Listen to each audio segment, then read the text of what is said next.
السلام علیکم دوستو، اپنے چینل کے ساتھ میں حاضر ہوں۔ آج کی ویڈیو میں آپ کو بتاؤں گا رجنی گندھا، اس کو گلے گلٹی بھی کہتے ہیں اور ٹیوب روز بھی اس کو کہتے ہیں۔ یہ گھر میں اگایا جاتا ہے اور اس کو یہ ہے کہ بازار میں اگر جب آپ پھولوں کے گلدستے لینے کے لیے جاتے ہیں تو یہ پھول جو ہے وہ وہاں بکثرت فروخت ہونے کے لیے دستیاب ہوتا ہے۔ تو آپ نے کرنا کیا ہے کہ اس کو گھر میں اگا لیں کسی بھی چیز میں۔ یہ دیکھیں، یہ میں نے پینٹ کی جو بالٹی ہے اس میں باسکٹ میں یہ میں نے لگایا ہوا ہے اور اس کی صحت دیکھ لیں، صحت بھی بالکل ٹھیک ہے اور یہ ابھی یہ فلاورنگ پہ آیا ہوا ہے۔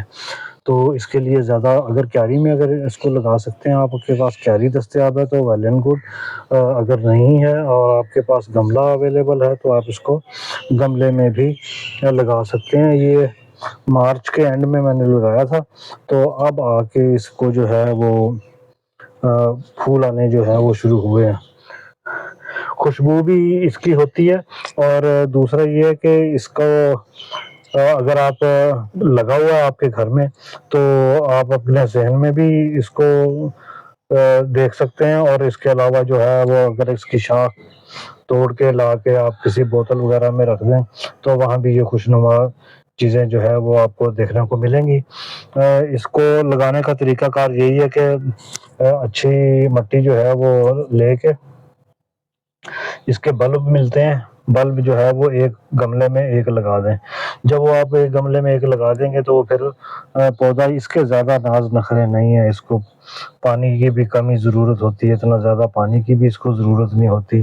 یہ اگاتا ہے لیکن پودا جو ہے یہ خوشنما ہے۔ اس کو آپ گھر میں لگائیں، جیسے مرضی لگائیں۔ دوسرے نمبر پہ یہ ہے کہ اس کو آب و ہوا جو ہے وہ اس کو گرم آب و ہوا زیادہ سوٹ کرتی ہے۔ اس کو آپ لگائیں کہیں بھی۔ اس میں یہ ہے کہ نہ تو اس کو کوئی بیماری وغیرہ لگتی ہے کہ ہم کہیں کہ جی اس کو ہم نے لگایا تھا تو اس کو کوئی پتے وغیرہ کوئی کھا گیا یا کچھ اس طرح کی کچھ سلسلہ ہوا، وہ ایسی چیز بھی نہیں ہے۔ لیکن اس کی بیوٹی جو ہے وہ بہت زبردست ہے۔ آپ اس کے جب بھی پھول کھلیں گے، آپ اگر فوٹوگرافی کا شوق رکھتے ہیں تو اس کی تصویریں جو ہے وہ آپ اتاریں، آپ کو بڑا زبردست آئیڈیا لگے گا۔ یہ آج کل بارشوں کا موسم ہے تو بارشوں کے موسم میں اس کی بڑھنے کی جو سپیڈ ہے وہ اچھی خاصی تیز ہوئی ہے، اور جیسے ہی اب دھوپ نکلے گی تو یہ شاخیں جو ہیں، یہ گنچے جو ہیں یہ کھل اٹھیں گے۔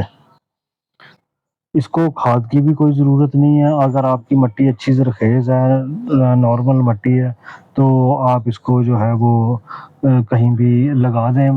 1 فٹ کا گملہ جو ہے وہ اس کے لیے کافی رہتا ہے، تقریباً 8 بائی 1 فٹ، 1 فٹ اس کی اونچائی ہونی چاہیے اور 8 فٹ اس کی چوڑائی۔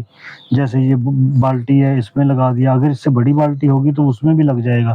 پھر یہ ہے کہ اس کے بلب میں سے نیچے چھوٹے چھوٹے بلب جو ہیں وہ اور بنتے ہیں اور اس کی شاخیں جو ہیں وہ پھر اوپر آتی ہیں، پھر ان میں بھی گنچے جو ہیں وہ لگتے ہیں۔ تو کم خرچ میں آپ کے پاس بہترین اور صحن کو ہرا بھرا رکھنے کا جو سامان ہے وہ مہیا ہے۔ اب چونکہ اس کے پھول لگنے کا سیزن ہے تو اگست کا مہینہ جو ہے، یہ سارا اگست کا مہینہ یہ جو ہے وہ فلاورنگ آپ کو دے گا۔ اور ان پودوں کی ایک خاص بات یہ بھی ہے کہ جب آپ ایک بلب اس کو آپ زمین میں لگا دیتے ہیں تو وہ کچھ دنوں کے بعد جب وہ بڑا ہوتا ہے تو اس کے نیچے سے کچھ مزید بلب جو ہے وہ بن کے اور ان کے پتے جو ہے وہ اوپر آنے شروع ہو جاتے ہیں۔ اگر آپ احتیاط سے ایک ایک کو ریموو کر کے الگ الگ لگا دیں تو آپ کے ایک پودے سے کئی پودے بن سکتے ہیں۔ اس میں تقریباً 8-10 پودے تو نکل ہی آئیں گے۔ اور اگر آپ ایک جگہ پہ ہی اس کو لگا کے رکھیں گے تو پھر یہ ہے کہ اس کے اوپر جتنے بھی پودے لگیں گے، پھول لگیں گے، سائڈ پہ بھی لگیں گے۔ اس کے ساتھ ہی اجازت دیجیے، اللہ حافظ۔